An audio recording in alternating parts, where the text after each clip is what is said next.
Ito oh, bastos to, ito. Nag-comment ako, fake account, tinanggal niya, tapos block pa ako. Kami lahat, pati yung cameraman ko. Pati cameraman. Nag-comment, I-block. black.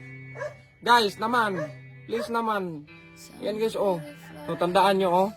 Oh, yan. BMAX TV, Reels, BMAX BMAX Reels, BMAX TV Bros, BMAX TV. Malaki yung T niya guys ha. Malaki yung T. 270k followers na siya. Tapos BMAX TV Vlog, yan, din yan sa amin. BMAX TV Fam Group, hindi yan sa amin. BMAX TV, ano yung followers niya? 500,000, imagine nyo guys, 500,000 yung followers niya. Monetize na. Monetize pa to ha. O ano na Meta? Bakit monetize to sila? Hindi sa kanilang video to. Meta. Gumising naman kayo, Meta. Ayan oh. Wala na. Parang comment na lang guys kung pagpatuloy pa ba namin to. Wala na oh. BMAX TV Fantastic.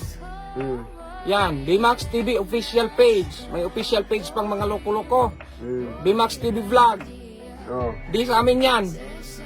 O BMAX TV, malaki yung team niya oh.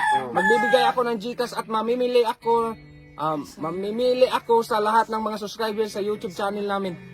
Guys oh. Hindi sa amin yan guys. Paki-report. At guys, meron pang mga ibang account na yung ang video sa akin pero yung mga pangalan hindi sa kanila mismo pangalan, sa kanila mismong profile pero ang video sa amin.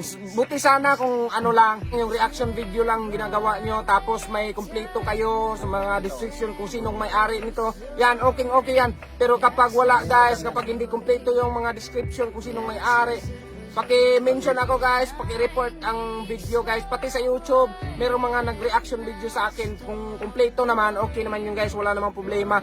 Yung hindi lang kumpleto kung sinong may-ari, sana i-promote nyo din kami, ganon. Yung mga nag-reaction video sa amin, sana i-promote nyo din kami. Oo, ganon. Dapat may promotion, kasi sa aming video yan kumbaga, yun na lang gawin nyo, tapos hindi nyo pa magawa. Kumbaga ganon. Sana reaction video na lang, hindi yung mismong ganito. Oo. Ito ay paalam ko sa YouTube pala, marami na tayong mga natanggal na account. Kasi sa YouTube alam ko kung paano mag-copyright. Dito sa Facebook hindi ko alam. Iwan ko nito kay Meta kung bakit pinapayagan to maging monetize tong mga loko-loko na to. Iwan ko kung bakit na-monetize tong mga linti na to Tag 500,000 yung followers nila, yung 5 million views, 10 million views. Ano pa yung talo pa kami. Kung alam ko lang to guys, kung sino magturo sa amin kung paano mag-copyright, kung sino dyan, sana matulungan nyo kami para ma-copyright namin. At kung hindi man lang yon, kahit sa pag-report na lang guys, yun ang mag-itulong nyo. Please guys, so hanggang dito na lang tong video na to guys. Maraming salamat sa inyong suporta, paki-comment na lang kung ituloy pa ba namin yung mga nasimula namin. So yun guys, maraming salamat. So